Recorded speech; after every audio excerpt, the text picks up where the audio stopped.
नमस्कार दोस्तों, कैसे हैं आप लोग। बात करेंगे हम सुज़लॉन एनर्जी की। सुज़लॉन एनर्जी के अंदर आज गिरावट रही 3% की, और गिरावट जो है वह बढ़ती जा रही है। इस गिरावट के पीछे क्या कारण है, आप ऑलरेडी जान रहे हैं। बहुत ही बड़ी गिरावट चल रही है फ़िलहाल मार्केट के अंदर। कोई भी मार्केट रहे या फिर आप बात कर लो Nifty, bank Nifty, global indices, हर तरफ यहाँ पर प्रेशर बना हुआ है, हर तरफ जो है गिरावट बना हुआ है, जिससे कि अछूता सुज़लॉन एनर्जी भी नहीं है। यहाँ पर सुज़लॉन एनर्जी के लिए कुछ खबरें निकल कर आ रही है, उसको भी हम यहाँ पर समझने वाले हैं। लेकिन उससे पहले यदि हम चार्ट की बात करें, क्या कुछ हमें बताने की कोशिश कर रहे हैं, तो यहाँ पर आप क्लियर कट देख सकते हैं कि जो गिरावट है वह पिछला जो हमारा स्विंग हाई था उसको भी यह तोड़ चुका है, और अब इससे पहले जो स्विंग हाई था, मतलब कि ये वाला लेवल, इस लेवल पर सपोर्ट बना रहा है लगभग 43 पर। ठीक है, 20 डेज़ का ये में तो इसने सबसे पहले तोड़ा, उसके बाद पिछला स्विंग हाई को तोड़ा, और अब इस स्विंग हाई पर आके यह टिक गया है। लेकिन अभी जो माहौल बना हुआ है उसके कारण बहुत ज़्यादा हम टेक्निकल्स पर भरोसा नहीं करेंगे। कहने का मतलब है कि जो लेवल्स है उस पर बहुत ज़्यादा यहाँ पर भरोसा नहीं किया जा सकता कि ये जो स्विंग हाई को तोड़ दिया, 20 डेज़ ईएमए को तोड़ दिया, तो अब स्टॉक के अंदर गिरावट होगी। क्यों? क्योंकि ओवरऑल जो मार्केट का सेंटीमेंट है निगेटिव है। इस कारण से जो है ये सुज़लॉन भी अपने लेवल को तोड़ के नीचे की तरफ आ रहा है। लेकिन इसका मतलब यह नहीं है कि स्टॉक जो है बिल्कुल वीक हो गया और स्टॉक जो है वह अब 20 रुपये 30 रुपये तक जा सकता है, ऐसी बात नहीं है। यहाँ पर देखिए, मुझे जहाँ तक लगता है कि स्टॉक जो है फिर से अपने लेवल को अचीव करेगा। क्योंकि एक चीज़ और यहाँ पर आप देखो कि जो RSI है वो लगभग 40 पर आ चुका है, और 40 पर RSI जब डेली चार्ट्स के ऊपर आता है, बाद बाकी वीकली और मंथली 60 से ऊपर होने चाहिए। तो 40 पर यदि RSI आता है तो वहाँ से एक अच्छी बाइंग निकल कर आती है। ठीक है, तो यहाँ पर बहुत ज़्यादा चांसेस बन रहे हैं कि आने वाले एक दो दिनों के अंदर अच्छी खासी बाइंग निकल कर आ सकती है, और स्टॉक जो है अपना लेवल एटलीस्ट यहाँ पर 45 या फिर जो 20 डेज़ का आप देख रहे हो ये में 46 के आसपास, यहाँ तक स्टॉक मूव कर सकता है। कोई बहुत बड़ी बात नहीं होगी। जो गिरावट हो रही है वह सुज़लॉन एनर्जी के अंदर ऐसा कोई प्रॉब्लम नहीं है, लेकिन इतना ज़्यादा प्रेशर बना हुआ है, हर तरफ गिरावट है। आप देख लो, कोई भी स्टॉक उठाकर देख लो, 3 4 5% सभी स्टॉक्स के अंदर गिरावट हो रही है। तो इसका जो असर है वह सुज़लॉन एनर्जी से भी अछूता नहीं है, और उसी का जो इम्पैक्ट है हमें सुज़लॉन एनर्जी के अंदर भी देखने को मिल रहा है। एक बार मार्केट को स्टेबल होने दीजिए, मार्केट में तेज़ी आने दीजिए, उसके बाद एक्चुअल बिहेवियर हमें पता चलेगा कि सुज़लॉन एनर्जी किस तरह से बिहेव कर रहा है। हालांकि मैंने आपको पहले ही बताया था कि सुज़लॉन एनर्जी जो है वह वीक नज़र आ रहा है। आज नहीं, 3 4 दिन पहले ही मैंने आप लोगों को बताया था कि स्टॉक के अंदर आपको कमजोरी देखने को मिल सकती है, अपने क्रूशियल लेवल्स को यह तोड़ता हुआ नज़र आ रहा है, और एग्जैक्टली वही होता हुआ यहाँ पर आपको दिख भी रहा होगा। ठीक है, तो जो लोग शुरू से बने हुए हैं वो बिल्कुल यहाँ पर जानते हैं कि सुज़लॉन एनर्जी के बारे में मैंने जो जो बातें बताई हैं, सारा कुछ यहाँ पर 80 से 90% तक सटीक बैठता हुआ आया है। एक्सपीरियंस है, नॉलेज कह सकते हैं, सालों का अनुभव है, उसी के बेसिस पर हम बातें करते हैं। वैसी कोई बात तो है नहीं कि हमें सब कुछ पता है। सब कुछ पता रहता तो सबसे पहले हम ही करोड़पति बनते, है कि नहीं।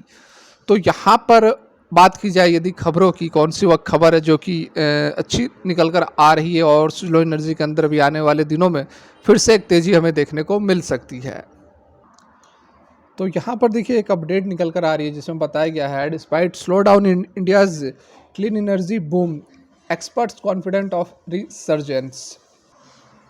तो यहाँ पर ये जो अपडेट निकल कर आ रही है इसमें बताया गया है कि जिस तरह से तेज़ी होनी चाहिए थी, जिस तरह से रिक्वायरमेंट होनी चाहिए थी, जिस तरह से प्रोडक्शन होनी चाहिए थी रिन्यूएबल एनर्जी या फिर आप कह लो सोलर पावर की, सोलर एनर्जी की, वो होता हुआ नहीं दिखा है पिछले 2023 में। ठीक है, अब उसके पीछे क्या कुछ कारण है, कारण भी बताए गए हैं।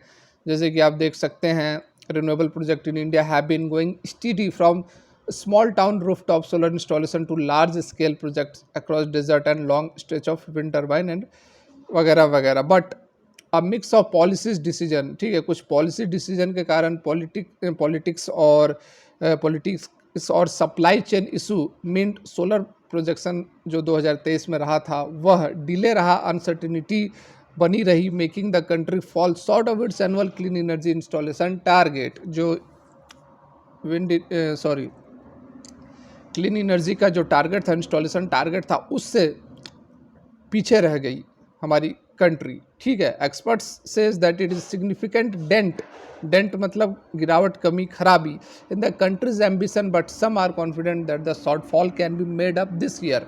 तो यहाँ आप बात समझ गए होंगे कि शॉर्टफॉल हुआ है, जितनी होनी चाहिए थी प्रोडक्शन उतनी नहीं हुई है 2023 में। तो इससे एक्सपर्ट्स का मानना है कि 2023 में जो कमी रही वो 2024 में पूरा होगा। मतलब अभी आप समझ जाएंगे 2 से 3 मिनट के अंदर अंदर। यहाँ पर देखिए IEEF है, मतलब energy economics and financial analysis का यहाँ पर कहना है कि जो इंस्टॉल्ड कैपेसिटी रहा है 2023 में, टोटल क्लीन एनर्जी की बात की जा रही है, वह 13.7 गीगावाट हुआ है। यहाँ पर आप देख भी सकते, साथ साथ आपको मैं दिखाते भी चलूँ।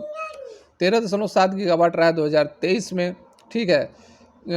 सारा मिला हुआ था, जिसमें कि विंड, सोलर और न्यूक्लियर।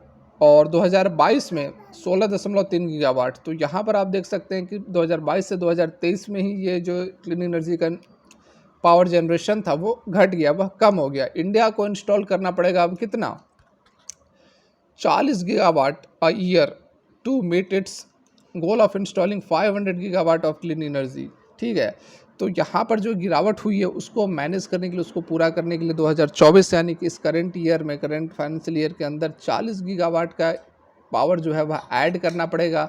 मतलब कि बेनिफिट किसको मिलेगा, क्लीन एनर्जी कंपनियों को मिलेगा, सुजलॉन एनर्जी को मिलेगा, क्योंकि पिछले साल से लगभग, देखो पिछले साल 13 गीगावाट ही था, तो इस साल 3 गुना आप कर दो, 13 13 का 39, लगभग 3 गुना प्रोडक्शन करना पड़ेगा। और इसका पूरा का पूरा दारोमदार विंड एनर्जी के अंदर तो कह सकते हैं कि 35-40% का शेयर सुजलॉन एनर्जी कैप्चर करता है। तो 35 से 40% का जो दारोमदार रहेगा वह सुजलॉन एनर्जी के ऊपर रहने वाला है, ठीक है। तो बहुत ही अच्छी यहाँ पर खबर है कि कंपनी को अब बहुत ज़्यादा काम करना पड़ेगा। कंपनी के पास ऑर्डर्स बहुत बड़े बड़े आएंगे, क्योंकि अचीव करना है 500 गीगावाट का जो टारगेट है 2030 तक, उसको अचीव करना है, ठीक है।